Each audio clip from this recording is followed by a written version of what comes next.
Oke guys, sebelum melanjutkan, jangan lupa like dan komen. Dan yang baru bergabung, jangan lupa subscribe dan aktifkan loncengnya.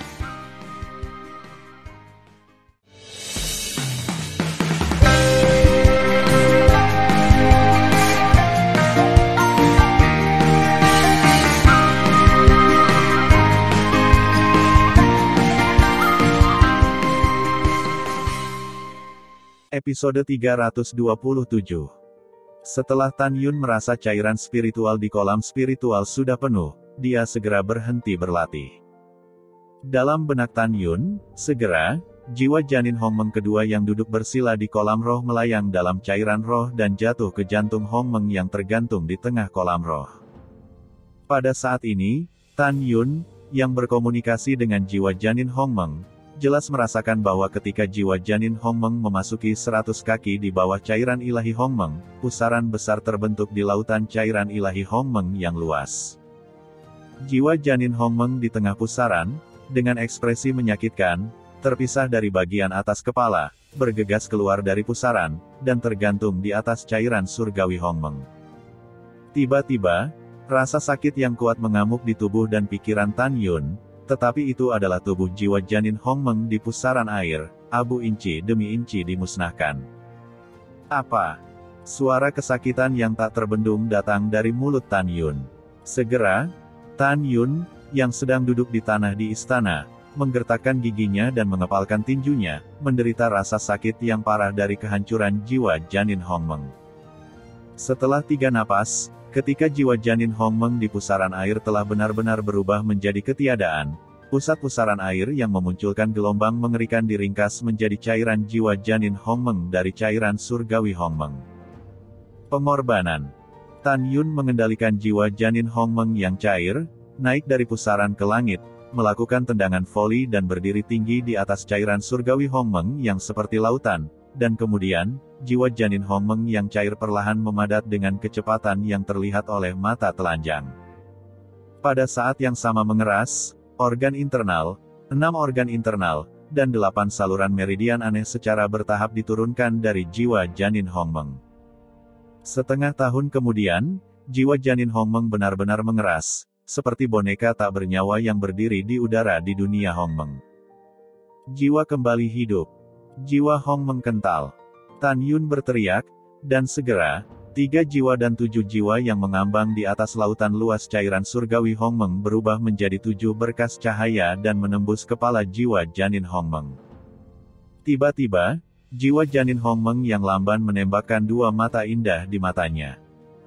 Itu berarti jiwa Hong Meng kedua telah dibentuk kembali. Semangat Hong Meng kembali. Dalam benak Tan Yun, roh Hong Meng kedua di dunia Hong Meng menghilang. Segera setelah itu, terbang keluar dari jantung Hong Meng, Tan Yun duduk bersila di tengah linci. Pada saat ini, itu berarti Tan Yun telah memasuki tahap kedua dari alam jiwa ilahi. Setelah ranah ditingkatkan, Tan Yun tidak segera mengolah tubuh Tuan Hong Meng. Dia terus memilih untuk meningkatkan ranah. Waktu berlalu seperti anak panah, dan dalam sekejap mata, 11 tahun lagi berlalu oleh Tan Yun di istana.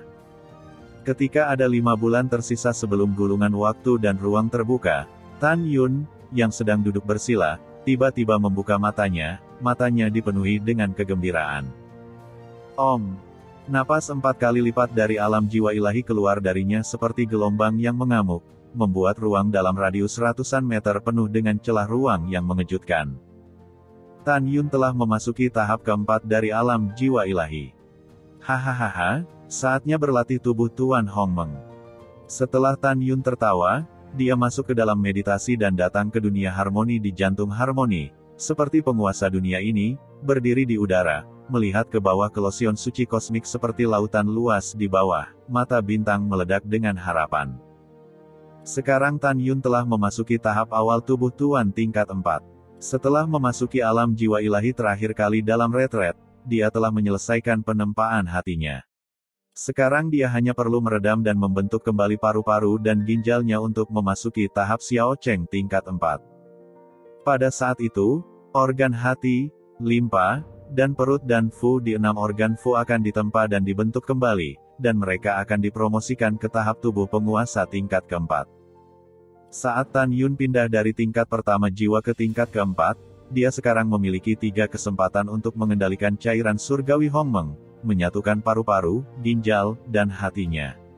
Memiliki jumlah kekerasan-kekerasan untuk merobek bawahan-bawahan dengan tangan kosong. Pada saat yang sama, ketika Tan Yun melangkah ke tubuh Tuan tingkat 4, dia bisa memanipulasi 40 helai cairan ilahi Hongmeng sekaligus untuk meredam tubuhnya. Aku harus mendapatkan kekuatan yang kuat. Hanya dengan cara ini aku bisa melindungi orang-orang tersayangku. Hanya jika aku cukup kuat, aku tidak akan takut pada musuh. Tan Yun berdiri di langit dan berteriak. Segera, 120 helai cairan suci seperti naga suci naik ke udara dari permukaan cairan seperti lautan, seperti sekelompok banjir menari, berputar di sekelilingnya dengan kecepatan ekstrim. Dalam tarian berputar-putar, itu berubah menjadi untaian cairan surgawi Hongmeng, dan setelah mengebor ke tengah alis Tan Yun, itu turun ke paru-paru, ginjal, dan hati.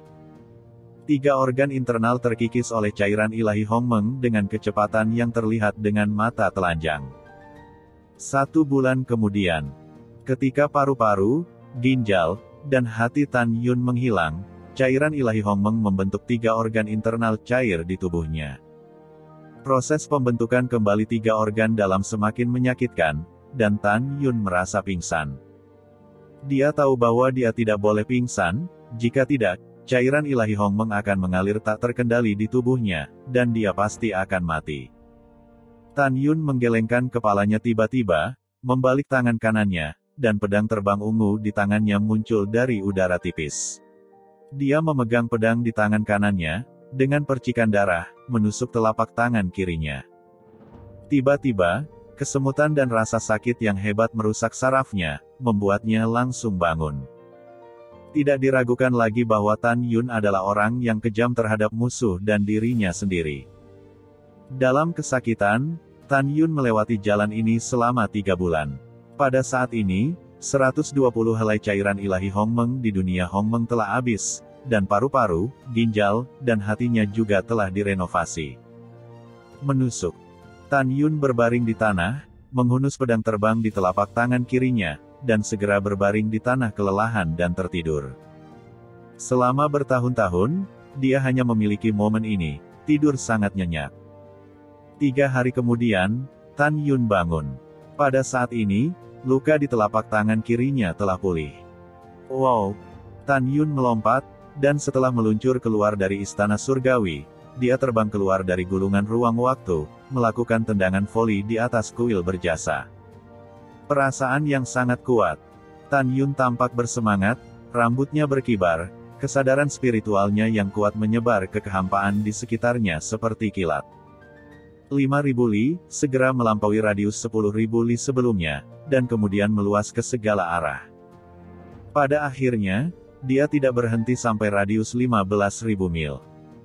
Luar biasa, dengan peningkatan ranah Tan Yun dan kemajuan tubuh tuannya, jiwanya sekarang sekuat 9 tingkat alam jiwa ilahi.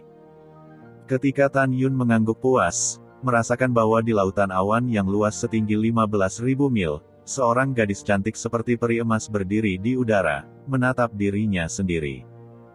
Ini bukan Shen Subing, tapi siapa itu? Pada saat ini, Shen Subing memancarkan kekuatan dari alam jiwa suci. 1 jam yang lalu, dia baru saja berhasil melewati bencana 100.000 mil jauhnya. Baru saja ketika dia terbang di atas bidang yang berjasa, dia melihat kesadaran spiritual yang sebanding dengan 9 tingkat alam jiwa ilahi yang menutupi dirinya. Ketika dia bingung, dia melepaskan indera spiritualnya dan melihat ke bawah, dan ketika dia menemukan bahwa itu adalah Tan Yun, matanya yang indah menunjukkan keterkejutan yang tak terhentikan. Dia tahu bahwa Tan Yun adalah pria yang kuat sebelum dia bereinkarnasi, tetapi dia tidak pernah berpikir bahwa kekuatan jiwa Tan Yun, yang berada di 4 tingkat alam jiwa ilahi, sebanding dengan 9 tingkat jiwa ilahi. Dunia. Anda harus tahu bahwa semakin tinggi ranah, apakah itu kekuatan atau jiwa, kemampuan untuk melompat katak akan menjadi semakin lemah. Ini adalah hukum surga yang semua orang tahu. Tapi apa yang dia temukan dari Tan Yun adalah bahwa Tan Yun telah melanggar hukum surga. Semakin tinggi dia, semakin kuat kemampuannya untuk menantangnya. Dalam keterkejutan, tatapan Sen Subing seolah menembus kehampaan, menatap Tan Yun. Dia banyak berpikir, memikirkan sosok kesepian Tan Yun di puncak gunung berjasa di tengah malam lebih dari setengah tahun yang lalu. Saya menganggap Tan Yun sebagai seorang master, meninggalkan dirinya dengan batu dan pil spiritual. Sejak saat itu, dia tahu bahwa Tan Yun sangat peduli pada dirinya sendiri. Mungkin aku salah paham padanya. Jika saya memberinya kesempatan lagi, dia akan memberi Tan Yun kesempatan untuk menjelaskan malam itu. Ketika Sen Subing hendak mengirimkan suara, tetapi ketika dia melihatnya, Tan Yun menatapnya, membungkuk sedikit, dan menarik indera spiritualnya. Pada saat ini, Tan Yun melihat waktu dan menemukan bahwa masih ada 6 jam tersisa sebelum gulungan waktu dibuka, jadi dia memutuskan untuk pergi ke Fangcheng Huangfu Suna untuk menemukan Tantai Zongde untuk melihat apa yang dia cari. Bertekad untuk mengambil keputusan, ketika Tan Yun hendak pergi, tiba-tiba, di atas dojo yang berjasa, angin kencang bertiup, dan di langit yang cerah, awan gelap menutupi langit. Tan Yun melepaskan indera spiritualnya untuk menjelajah, dan kengeriannya begitu gelap hingga melebihi radius 15.000 mil. Merayu. Boom. Awan gelap tertutup rapat, dan guntur dan kilat yang bersinar panjangnya ribuan kaki, berguling-guling di awan gelap, dan napasnya terguncang. Pada saat ini, Sen Subing di bawah awan gelap di kedalaman ketakutan. Di bawah malapetaka, dia merasakan ketidakberartiannya sendiri. Dia tahu bahwa kesengsaraan yang begitu besar setidaknya 10 kali lebih kuat daripada kesengsaraan ketika dia dipromosikan ke tahap pertama dari alam jiwa suci. Siapa yang melintasi kesengsaraan? Kesengsaraan yang begitu mengerikan akan menghancurkan gulungan ruang waktu dari alat tingkat rendah, dan para murid di dalamnya pasti akan mati. Saat Sen Subing menukik ke udara, Tan Yun di medan yang berjasa, kegembiraan kera iblis pembunuh surga terdengar di benaknya, "Tuan, saya akan menyeberangi malapetaka. Begitu saya melewati malapetaka, saya akan menjadi tingkat kelima." "Kera, kenapa kamu tidak mengatakan bahwa kamu ingin menyeberangi malapetaka? Kamu di sini untuk menyeberangi malapetaka untuk membunuh semua orang." Tan Yun membuka tas binatang roh dan berteriak dengan cemas, "Cepat, temukan seseorang tempat untuk menyeberangi perampokan." Itu tuannya. Setelah kera pembunuh keluar dari kantong binatang buas, itu berubah menjadi sinar cahaya ungu hitam dan bergegas menuju pegunungan hijau tak berpenghuni di barat dojo berjasa. "Tan Yun, keluar dari sini, tempat ini berbahaya," seseorang mencoba mengatasi bencana. Sen Subing menembak jatuh di udara, berteriak dengan suara serak. Kepanikan terdengar di telinga Tan Yun, dan Tan Yun tahu bahwa dia mengkhawatirkan dirinya sendiri. Om. Dalam getaran luar angkasa, Tan Yun naik dan menembak ke arah Sen Subing. Sesaat kemudian, Tan Yun dan Sen Subing bertemu. Dia melihat kulit pucat Sen Subing dan membungkuk dan berkata, "Kepala, Anda ketakutan." Itu adalah binatang roh murid yang melintasi malapetaka. Murid itu telah membiarkannya meninggalkan dojo berjasa. Pada saat ini, Sen Subing menemukan bahwa di langit, awan gelap yang luas melonjak ke arah langit barat. "Yah, kalau begitu aku bisa yakin." Sen Subing merasa lega. Murid akan melihat binatang roh melintasi perampokan, murid itu pensiun. Tan Yun berkata, bergegas menuju langit. Sen Subing mengikuti Tan Yun yang terbang, menghela nafas, lalu berhenti mengikuti, dan kemudian terbang di dojo berjasa. 1 jam kemudian, ketika Tan Yun terbang 90.000 mil di langit, dia tidak bisa menangkap bayangan awan gelap. Dia tahu bahwa kera tua itu jauh darinya. Tan Yun duduk bersila di langit, menunggu kera iblis pembunuh surga kembali setelah melintasi malapetaka. "Tuan, bawahan juga telah dipromosikan." Pada saat ini, suara sederhana dan jujur terdengar dari benak Tan Yun. Tan Yun melepaskan indera spiritualnya dan menemukan bahwa singa naga emas di dalam tas binatang buas telah melonjak hingga ukuran 400 meter, seperti gunung. Di dalam tubuh emas, napas periode pertumbuhan tingkat keempat terpancar. 3 jam kemudian. Duduk bersila, Tan Yun mendengar teriakan aneh yang bersemangat dari langit yang jauh. Tuan, akhirnya saya merasakan rasa terbang. Tan Yun membuang muka dan tidak bisa menahan senyum. Tetapi ketika saya melihat seorang pria jangkung dengan tongkat hitam memegang tongkat hitam, meskipun mendapat ingatan Dewa Naga, itu tetap tidak dapat mengubah sifat kera. Terkadang berguling di udara, terkadang bergerak, dan terbang menuju dirinya sendiri di lautan awan. Datang. Saat kera iblis pembunuh memasuki tahap kelima dari tahap awal dan singa naga emas dipromosikan ke tahap pertumbuhan keempat, Tan Yun senang dan berani di dalam hatinya. Ketika kera iblis pembunuh surga berada di periode kesengsaraan tingkat 4, ia mampu bertahan dari serangan unicorn api emas dewasa tingkat 5 yang sangat ganas untuk waktu yang singkat. Sekarang, saat memasuki tahap awal tier 5, Tan Yun dengan tegas percaya untuk menantang kekuatan, sebanding dengan ranah 8 atau bahkan 9 tingkat alam jiwa suci. Kera tua, masuklah ke tas binatang, dan temani aku ke Fang Cheng. Setelah Tan Yun memasukkan kera iblis pembunuh ke dalam tas binatang roh, dia melakukan langkah besar, mengambil langkah lembut dari kehampaan, dan langsung melampaui kehampaan 4.000 kaki. Setelah mengangguk puas, Tan Yun terbang menuju pintu keluar dari gerbang suci yang berjasa. Butuh 3 jam bagi Tan Yun untuk terbang keluar dari pintu masuk gerbang berjasa, mengenakan kain kasa dingin nafas kura-kura, menginjak naga emas dan singa, dan terbang menuju Fang Cheng 30.000 mil jauhnya. Setelah berhasil tiba di Huang Fusuna, Tan Yun bertemu dengan Tan Tai Zongde. Dalam kesepakatan, Tan Yun memikirkan Tan Tai Zongde memberinya api, dan mengungkapkan rasa terima kasihnya kepadanya. Tan Tai Zongde memberitahu Tan Yun bahwa situasi orang tuanya telah berubah, dan itu mungkin hanya kurang dari 100 tahun yang lalu, dan dia memohon kepada Tan Yun untuk memperbaiki pil pembaruan hidup terbaik sesegera mungkin.